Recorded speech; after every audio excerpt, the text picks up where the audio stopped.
So, welcome everyone to my channel. Today's video is not just another lecture, परंतु ये मेरा video जो है आज भारत के संविधान, लोकतंत्र और सत्ता की सीमाओं को समझाने का मेरा एक प्रयास रहेगा। ठीक है। संविधान अडॉप्ट हुआ कब? भारत ने अडॉप्ट किया कॉन्स्टिट्यूशन 1950 में। परंतु constitution is not meant to remain frozen in time. ठीक है। इवॉल्व हुआ, ये अडेप्ट हुआ और इवन की समटाइम इसमें बहुत ज़्यादा अमेंडमेंट्स भी किए गए, बड़े ज़्यादा चैलेंजेस भी फेस्ड हुए। ओके। सो भारत का जो संविधान है सिर्फ एक कानूनी दस्तावेज नहीं है, ये देश की आत्मा है, नागरिकों के अधिकार और लोकतंत्र की एक नींव है। सो जितने भी संशोधन हुए हैं वो एक स्टोरी बताता है। ठीक है जी। स्टोरी है पावर की, उसकी रेसिस्टेंस की, उसमें रिफॉर्म्स की और डेमोक्रेसी की। सो आज हम उन्हीं कहानियों को समझने जा रहे हैं। ठीक है जी। टॉपिक आप सामने देख ही रहे हैं, 10 की amendments that shaped India. Clear है? सो 10 संशोधन जिन्होंने भारत को शेप किया, मतलब एसच की चेंजेस लेकर आए। So constitution came into force in 1950, but in 7 दशकों में it has seen many alterations. आज मैं लगभग 4 अमेंडमेंट्स करूंगा, बाकी जो 6 बच जाएंगे उसको हम नेक्स्ट लेक्चर में देखेंगे। तो चलिए सबसे पहले बात करते हैं तो आचार्य कृपलानी। आचार्य कृपलानी जी फॉर्मर कांग्रेस प्रेसिडेंट रह चुके हैं और इंडिपेंडेंस एक्टिविस्ट रह चुके हैं। इमरजेंसी के दौरान जब इंदिरा गांधी ने इमरजेंसी लगाई थी, इंदिरा गांधी जी ने इमरजेंसी जब लगाई 1975 से लेकर 1977 के बीच में, उस समय ये बीमार थे और हॉस्पिटल में थे। ठीक है। इन्होंने एक लाइन कही थी, I have no constitution, all that is left are amendments. ठीक है, सुनते रहिएगा कि अभी हमारे पास कोई कॉन्स्टिट्यूशन बचा ही नहीं है, मतलब ओरिजिनल कॉन्स्टिट्यूशन बचा ही नहीं है। जो भी अभी बचा है वो तो सिर्फ एक क्या है, मेयर एक अमेंडमेंट्स बची है। ठीक है। कि फ्रीक्वेंट और स्वीपिंग अमेंडमेंट जो है उसने जो ओरिजिनल कॉन्स्टिट्यूशन की जो स्पिरिट है, जो मूल संविधान की आत्मा को कमजोर कर दिया है, ये कहने का मतलब है यहाँ पे। ड्यूरिंग द इमरजेंसी टाइम ये वर्ड इनके द्वारा बोले गए हैं। आपको ही पता है कि इमरजेंसी के दौरान 1976 के टाइम था तो 42nd अमेंडमेंट्स आए और बहुत ज्यादा चेंजेस किए, जिसे मिनी कॉन्स्टिट्यूशन भी बोला गया। 42nd अमेंडमेंट को इसी कारण मिनी कॉन्स्टिट्यूशन भी कहा गया, क्योंकि large portion of original constitution के टेक्स्ट को चेंज किया गया। चाहे वो प्रियम्बल हो, चाहे वो सुप्रीम कोर्ट या हाई कोर्ट की पावर्स हो, बहुत कुछ बदलाव आए हैं। सो कृपलानी लाइक अदर्स, कईयों की तरह, apprehensive that with the amendments constitution के संशोधन के साथ, ठीक है जी, जो जो है ये मतलब खुद में ही एक शैडो, मतलब अंधकार में जो है संविधान चला गया है। ठीक है जी। सो एज यू नो कि इंदिरा गांधी जी के इलेक्टोरल डिफीट के बाद और जनता गवर्नमेंट जब आती है, मोरारजी देसाई की जब गवर्नमेंट आती है, तो 44th अमेंडमेंट आता है 1978। ठीक है जी। ठीक है। सो मोरारजी देसाई की गवर्नमेंट में आपको पता है कि मोरारजी देसाई गवर्नमेंट जैसे ही आती है, क्योंकि इंडिया की, भारत की first non Congress prime minister जो रहते हैं वो आपके पास होते हैं मोरारजी मोरारजी देसाई। ठीक है। सो इनकी गवर्नमेंट जब आती है तो 44th अमेंडमेंट 1978 आता है और काफी वो जो डैमेज होता है with the 42nd amendment act, उसको कटेल, उस डैमेज को जो है वो कहीं ना कहीं कटेल किया गया, वापिस जो है उस डैमेज की वो जो है पूर्ति की गई। तो ये जो अमेंडमेंट थे 42nd और 44th अमेंडमेंट, ठीक है, इनको सेशन में ऐसे हुए। सो यहाँ पर power of the constitution to fundamentally shape and reshape the lives of ordinary Indians, ठीक है जी, ये डेमोस्ट्रेट किया गया यहाँ पे। सो इस एडिटोरियल में 10 अमेंडमेंट समझाए गए हैं, मैं यहाँ पर बात करूंगा 4 अमेंडमेंट्स की। सबसे पहले अमेंडमेंट जिसकी हम बात करते हैं वो है 42nd अमेंडमेंट एक्ट 1976। ठीक है जी, तो ध्यान से सुनिएगा। It was the Indira Gandhi की सरकार थी। ठीक है जी।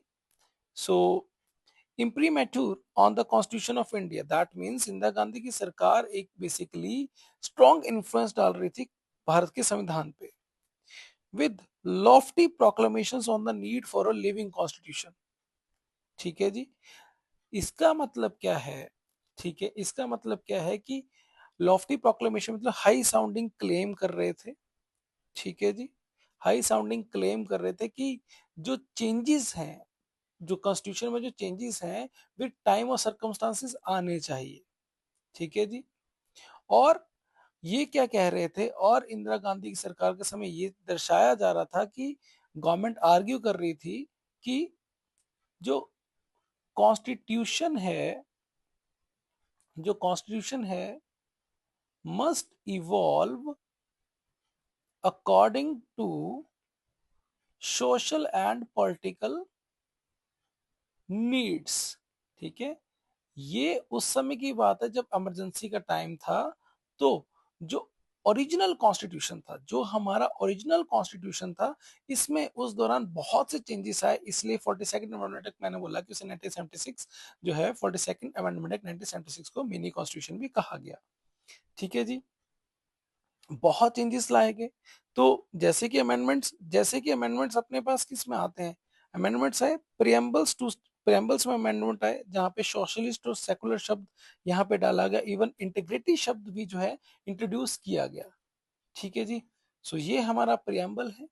यहाँ पे शब्द सॉवरेन भी है, सोशलिस्ट भी है, सेकुलर भी है, डेमोक्रेटिक भी है, रिपब्लिक भी है। दैट मीन्स जब ओरिजिनल कॉन्स्टिट्यूशन 1950 आया तो ये शब्द नहीं थे, ना ही सोशलिस्ट शब्द था, ना ही सेकुलर शब्द था, ना ही इंटीग्रिटी शब्द था। ये शब्द डाले गए during the time of Indira Gandhi. Emergency के दौरान ये चीज डालेगी, 42nd अमेंडमेंट 1976 के टाइम पे चीजें डालेगी। तो ये प्रियम्बल जिसे आप आइडेंटिटी बोलते हो अपने संविधान का, ठीक है, जिसे आइडेंटिटी कार्ड बोलते हो, जिसे आप प्रीफेस बोलते हो, ये समरी है हमारे संविधान की। इसमें भी चेंजेस है, एक बार ही अमेंडमेंट हुए हैं, that is 42nd amendment act 1976 में। क्लियर, ये आपको पता है। तो यहां पर to project the image of a powerful nation, कहने का मतलब है कि अमेंडमेंट, ये जो अमेंडमेंट की वो प्रेजेंट कर रहे हैं इंडिया को कि स्ट्रॉन्ग यूनाइटेड और ऑथोरिटेटिव कंट्री है। ठीक है, तो इसने स्ट्रेस किया कि इंटीग्रिटी ऑफ द नेशन, एक वर्ड लेकर है इंटीग्रिटी ऑफ द नेशन, ठीक है, apart from its unity would be assured. That means आपको मैंने बोला कि ओरिजिनली यूनिटी वर्ड है, originally unity word already integrated है कि, ठीक है, मैंने बोला 1950s में और यूनिटी ऑलरेडी वर्ड है, एक वर्ड और लेकर आए, दैट इज इंटीग्रिटी। अब ये एम्फेसाइज्ड कर रहा है कि मीन कि भाई प्रोटेक्शन है अगेंस्ट, ठीक है, कि protection against secession. Against secession का मतलब क्या है? सिसीड करना, कोई देश अपने में विलय ना कर ले। तो मतलब इंटीग्रिटी शब्द का मतलब है कि हम एकजुटता में, हम किसी के साथ सिसीड नहीं करेंगे। या even safeguarding, safeguarding territorial sovereignty, कि हम खुद से हैं। ठीक है जी, हम एक इंडिपेंडेंट अथॉरिटी हैं, हमारे ऊपर और किसी का भी राज नहीं है। तो ये कहकर इंटीग्रिटी शब्द डाला गया। और इसी साथ जो 42nd अमेंडमेंट है, इसने एक वाइड पावर्स दी गवर्नमेंट को कि वो मौलिक अधिकारों को भी ड्यूरिंग आपातकालीन स्थिति में उसे सस्पेंड कर दे, और हाई कोर्ट की पावर को भी वो कटेल कर दे, कम कर दे, और उसकी जगह ट्रिब्यूनल्स लेकर आए। देखिए, ये भी बड़ी इंपॉर्टेंट चीज है during the time of 42nd amendment act. ठीक है जी, जब 42nd अमेंडमेंट एक्ट 1976 आया, तो हाई कोर्ट की जो पावर्स हैं, जो हाई कोर्ट की जो पावर्स हैं वो रिड्यूस कर दी गई, कटेल कर दी गई। ठीक है, इसका मतलब क्या हुआ कि गवर्नमेंट एक्शंस, मतलब क्या रिड्यूस हुआ कि गवर्नमेंट के एक्शंस को, जो हाई कोर्ट रोक लगाता था, वो कम कर दिया गया। दूसरा क्या, हाई कोर्ट का काम था प्रोटेक्ट करना किसको, मौलिक अधिकारों को। अब उससे भी वंचित कर दिएगा। अब हाई कोर्ट की जगह किसको ज्यादातर पावर दी गई, ट्रिब्यूनल्स को। मतलब ट्रिब्यूनल्स क्या है, क्वाजी जुडिशियल बॉडी है, आपको पता है। ठीक है जी। मतलब ट्रिब्यूनल्स लेकर आएंगे जो कि कॉन्स्टिट्यूशनली, मतलब फंडामेंटल राइट्स को तो नहीं ये कम से कम वो कर सकते हैं ना, देख सकते हैं, ट्रिब्यूनल्स का ये काम नहीं है। तो इसका मतलब क्या है कि सरकार ने जुडिशियल इंडिपेंडेंस लिमिटेड लिमिटेड कर दी है। और ये चीजें तो आपको पता है, जब हाई कोर्ट के पास ये चीजें हैं, दैट मीन्स ये की पिलर है डेमोक्रेसी के, है ना। चलो आगे आते हैं। उसके बाद उसके बाद नेक्स्ट अमेंडमेंट एक्ट, जो सेकंड अमेंडमेंट एक्ट है, जो बड़ा इंपॉर्टेंट है, वो है 44th amendment act 1978। Morarji Desai government आई, इंदिरा गांधी की सरकार को 1977 में इमरजेंसी के बाद इन्होंने ही, ऐसा मैंने अभी बताया कि सक्सेसर रहे। इन्होंने कॉन्स्टिट्यूशन की जो मेन, जो उनका मोटिव था, वो उसको वापिस लेकर आए। ठीक है जी।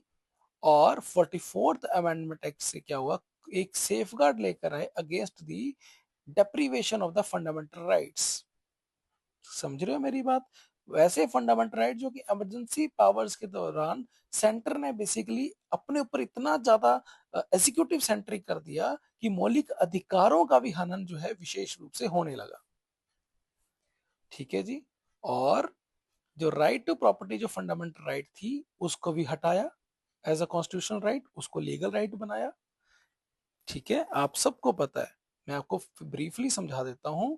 जो 44th अमेंडमेंट एक्ट आया 1978, जो भी डैमेजेस हुए संविधान को 42nd अमेंडमेंट 1976 से, उसकी क्षतिपूर्ति की इस अमेंडमेंट एक्ट ने। ठीक है। ठीक है। जैसे आर्टिकल 21 बड़ा इंपॉर्टेंट है, right to life and personal liberty, इसको नॉन सस्पेंडेबल बनाया। आप इसे सस्पेंड नहीं कर सकते भाई, ये बताया। 42nd अमेंडमेंट आर्टिकल 21 को भी सस्पेंड कर रहा था। Even article 20 protection against criminal offences, जो प्रोटेक्शन देता है आपको अगेंस्ट क्रिमिनल ऑफेंसेस, भाई ये भी 42nd में सस्पेंड कर रहा था, परंतु यहाँ पे ये भी नॉन सस्पेंडेबल कर दिए गए। और जो जुडिशियल रिव्यू, आपको पता है बेसिक स्ट्रक्चर है भाई, जुडिशियल रिव्यू 42nd अमेंडमेंट 1978 ने बोला कि जुडिशियल रिव्यू को नहीं आप छेड़ सकते, ये इसे रिस्टोर किया।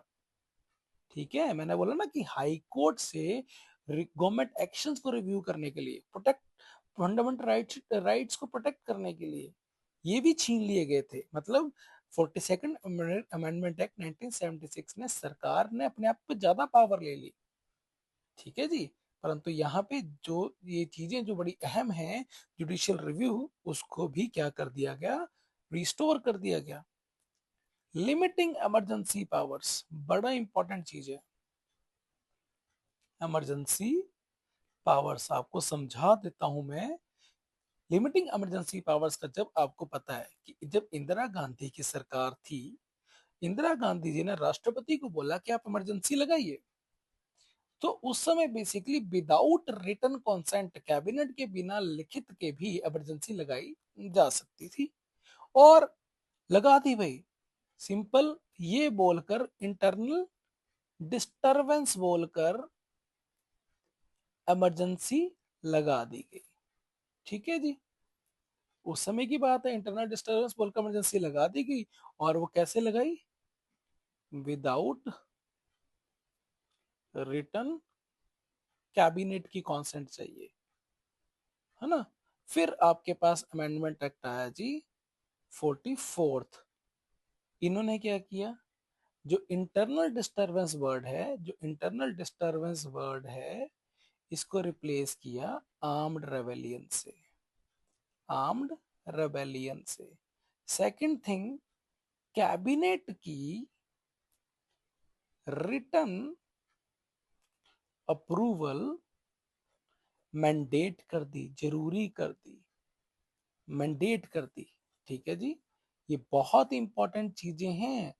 ठीक है जी। दैट मीन्स एक कलेक्टिव रिस्पॉन्सिबिलिटी आपके पास, मतलब यहाँ पे कलेक्टिव रिस्पॉन्सिबिलिटी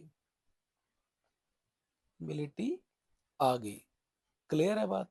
तो ये चेंजेस आए, इमरजेंसी पावर्स को कहीं ना कहीं एक लिमिटेशंस लगा दी गई। तो आज की डेट पे जो नेशनल इमरजेंसी होती है वो WEAR, वेयर से याद रखना इसे, that means war, external aggression या आर्म्ड रेबेलियन। इन्हीं तीन स्थितियों पे राष्ट्रीय आपातकालीन लग सकता है। That means war, external aggression या आर्म्ड रेबेलियन। आर्म्ड रेबेलियन अभी मैंने बताया आपको, सशस्त्र विद्रोह है ना। ठीक है जी। तो सेम चीज यहाँ पर चीजें बताई जा रही हैं आपको। ठीक है जी। इमरजेंसी पावर्स जो है, जो बेसिकली सेंटर ने जो है बड़ी पावर लेती है उसको रिड्यूस किया गया। फिर राइट टू प्रॉपर्टी, जो कि आपके पास फंडामेंटल राइट है, उसे एक संविधानिक राइट, जो संविधानिक राइट से हटाकर उसे लीगल राइट बनाया गया। आर्टिकल 300A आपको पता है। ठीक है जी। सो ये आपके पास एक इंपॉर्टेंट चेंजेस लेकर आया। ठीक है, क्लियर है, आपको समझ आ गया?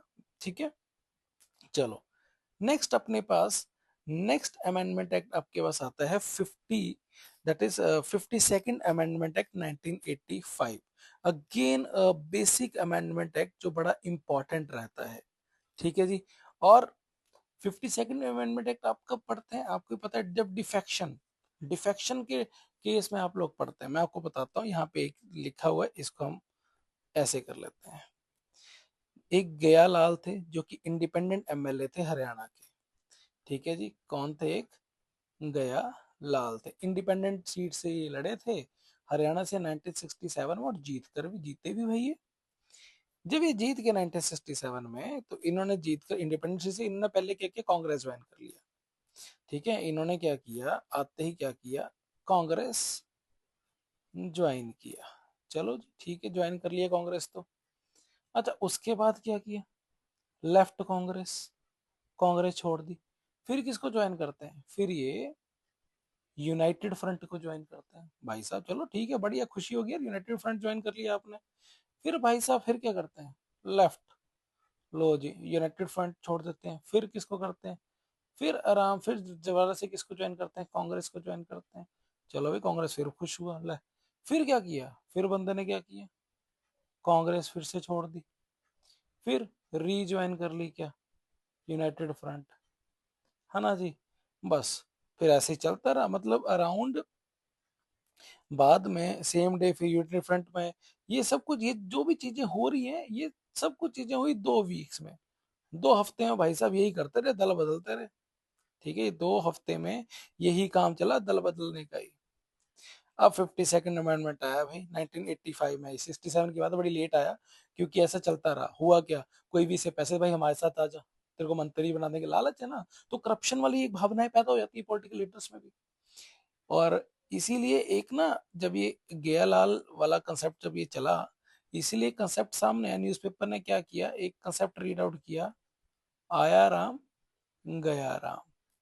भाई साहब कभी कांग्रेस में आ रहे हैं, कभी कांग्रेस से जा रहे हैं, कभी यूनाइटेड फ्रंट में आ रहे हैं, तो वहां से यूनाइटेड फ्रंट से भी जा रहे हैं। तो ये कंसेप्ट आया राम गया राम। और इसी दल बदलने वाले सिचुएशन को देखते हुए ना, आपके पास अमेंडमेंट एक्ट आया, 52nd अमेंडमेंट एक्ट 1985। मैं आपको एक बड़ा ही चीज बताऊंगा, 52nd अमेंडमेंट एक्ट 1985 ये था, ये जो स्प्लिट हो रहे थे ना, स्प्लिट का मतलब पता है ना, कि भाई तू कांग्रेस में आया, फिर तू चला गया, उसको छोड़ के चला गया तू यूनाइटेड फ्रंट में, ये जो स्प्लिट हो रहा है, इसको रोकने के लिए 52nd अमेंडमेंट एक्ट, ठीक है जी, 1985 आया। परंतु ये आने के बाद भी ना स्प्लिट रुका नहीं यार। इसमें पता है क्या, इसमें एक चीज थी कि अगर जैसे 1/3 मेंबर्स है ना, 1/3 मान लो मेंबर्स हैं, ठीक है जी, अगर 1/3 मेंबर्स अलग हो जाते हैं ना, तो ये लीगल था। मान लो 30 मेंबर्स हैं, 30 मेंबर्स आए कांग्रेस के, मान लो कांग्रेस के, इसमें से अगर 10 मेंबर्स, इसमें से 10 मेंबर्स अगर चले जाते हैं किसी दूसरी पार्टी में, तो उस उनके ऊपर डिफेक्शन नहीं लगता था, उसको लीगल माना गया। समझ रहे हो मेरी बात यहाँ पे, उसको लीगल माना गया। मतलब कहने का मतलब ये है 52nd अमेंडमेंट एक्ट आया, ठीक था, कहीं ना कहीं हद से आपके पास रुक रहा था वो स्प्लिट, परंतु जब 1/3 इस नंबर में जब स्प्लिट हो रहे थे तो वो डिफेक्शन नहीं कहलाया जा रहा था, तो फिर भी कहीं ना कहीं ये डिफेक्शन वाला जो क्लॉज है वो वीक हो रहा था।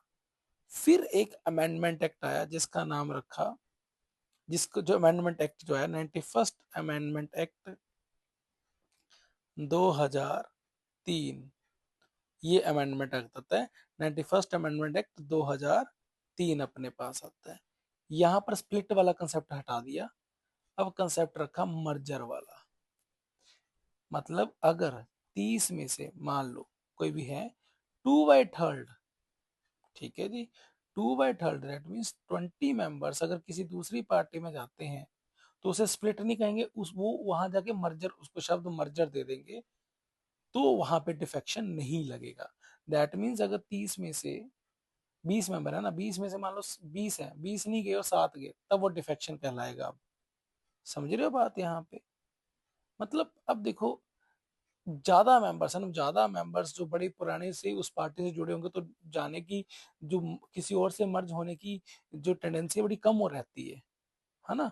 तो इसलिए 2/3 कर दिया, ताकि जो कहीं ना कहीं एक स्ट्रिक्ट नॉर्म्स हो जाए दल बदलने वाले, कि बार बार दल ना बदले, ठीक है जी। क्योंकि बहुत बड़े मंत्री, एक तो यहाँ पर इसी 91st अमेंडमेंट एक्ट 2003 ने इसी, देखो, 2/3 कर दिया कैपिंग, और इसी ने एक और कर दिया कि जो काउंसिल ऑफ मिनिस्ट्री होगी ना, वो 15% of the total strength of the house से एक्सीड नहीं करेगी। याद रखना, तो नंबर ऑफ मिनिस्टर्स होंगे, चाहे इंक्लूडिंग प्राइम मिनिस्टर या सीएम है काउंसिल ऑफ मिनिस्ट्री में, वो टोटल स्ट्रेंथ जितनी है, मान लो टोटल स्ट्रेंथ है अपने पास 300 है, मान लो 300 है, तो उसके 15% से इंक्रीज नहीं करेंगे, मतलब 45 अपने पास रहेंगे, ठीक है, उसको एक्सीड नहीं करेंगे। ठीक है जी, क्लियर है मेरी बात, समझ रहे हो आप? तो ये था ये 52nd अमेंडमेंट एक्ट 1985। अब एक लास्ट में बता देते हैं, 61st अमेंडमेंट एक्ट 1988, ठीक है जी। तो अपने पास, ठीक है, 61st अमेंडमेंट एक्ट आप सबको पता है कि 1988 का क्या मतलब है, जब आपके पास अभी तक वोटिंग एज क्या है, आपके पास 21 है, ठीक है जी, 21 है। तो अब वो 21 से क्या कर दी गई, 18 कर दी गई, वेरी इंपॉर्टेंट, ठीक है। अब यहां से इसी वन स्ट्रोक से क्या हुआ, 5 करोड़ वोटर्स जो है नेक्स्ट इलेक्शंस के लिए एड ऑन हो जाते हैं। तो पार्लियामेंट की स्पीच में प्रधानमंत्री राजीव गांधी जी ने डिक्लेयर किया कि ये एक्सप्रेशन है of our full faith in youth of the country, ठीक है, बड़ा इंपॉर्टेंट लाइन, कि हमारे यूथ के ऊपर ये पूरा फेथ दिखाते हुए 21 से 18 साल की है तो वो सही ही चुनेंगे, एक डेमोक्रेटिक वे से ही, एक अच्छी डेमोक्रेटिक गवर्नमेंट को चुनेंगे, ताकि एक गवर्नेंस के थ्रू, जो है गुड गवर्नेंस के थ्रू सरकार चला सके। अब the amendment changed India's electoral landscape and the campaign strategies of parties for good. Clear है बात? ठीक है जी, okay. So as I came to the end of today's video, so hope so कि जो मैंने अभी ये 4 अमेंडमेंट्स कराए हैं, ठीक है, कैसे इसने शेप किया इंडिया के कॉन्स्टिट्यूशन को, आपको समझ आ गया होगा, ठीक है जी।